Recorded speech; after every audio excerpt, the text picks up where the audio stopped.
kung interview lang tayo kung update lang po kay tatay kung katong gahapon medical check-up, okay man siya, no?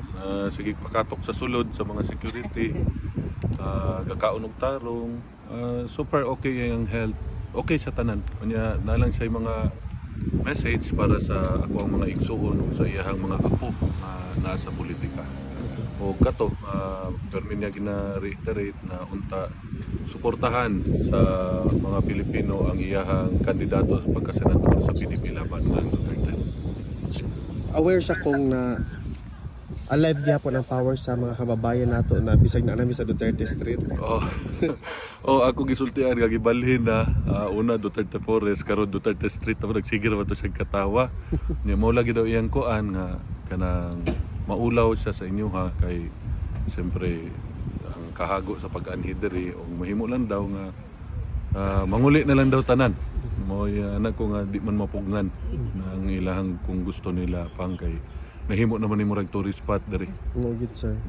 Sir, imuhang message sa mga katawhan sir to the upcoming election. Magbantay ta no ug namoy makita kay hilig man ning administrasyon na ning pinalitay boto kitaan man nato na. So magbantay ta, magbinantayon, isumbong dayon no sa atong kapitan o sa pulis. Ana ra man na. Pero di no madala ang inyong boto moy ang kamo ang hukom kung asa ninyo dalon ang Pilipinas sa sunod na mga umaabot na panahon. Sir, ngayon po ay meeting de avance doon sa Davao, malaking meeting de avance. May mensahe ba kayo sa mga to na nagpadala kog message sa Davao. Nagkatawa pa gani ko kay ulahin na nako nakita sa video nga ang plancha na sa akong likod.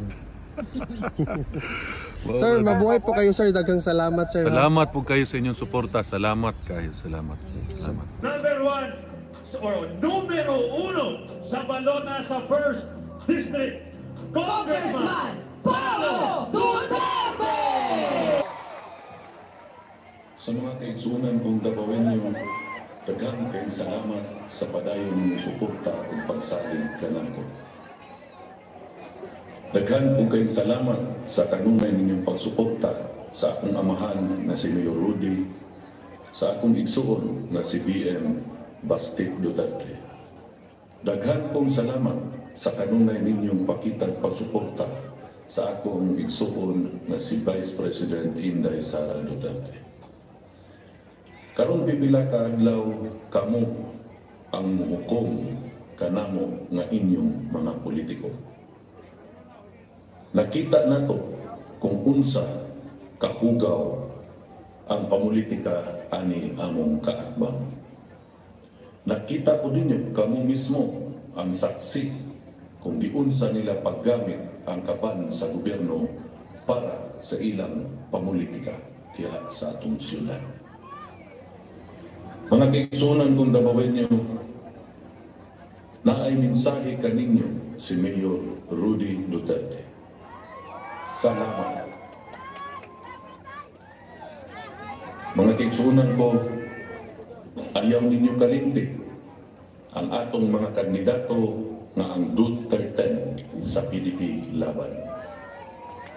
Ayaw po ninyong kalimti ang atoang mga konsihal sa una, ikaduha, o ikatulong distrito sa siyudad sa Davao.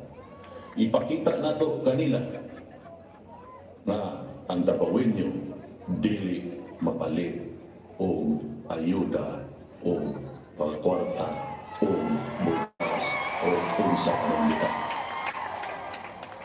Ayaw lang po ninyo tagda ang kanang plancha na nasa kulikod kay nakalimutan akong hipos kunya taas-taas na akong video murag maglisod akong usabani.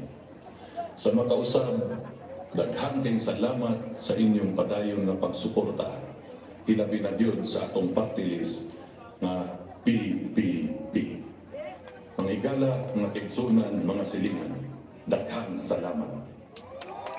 Nakakoy nakalimutan ang damay ng plansahan ni mga ligala, ayaw ninyong kalimti ang atong kandidato pagka-congressman sa ikaduhang distrito, si Omar Duterte.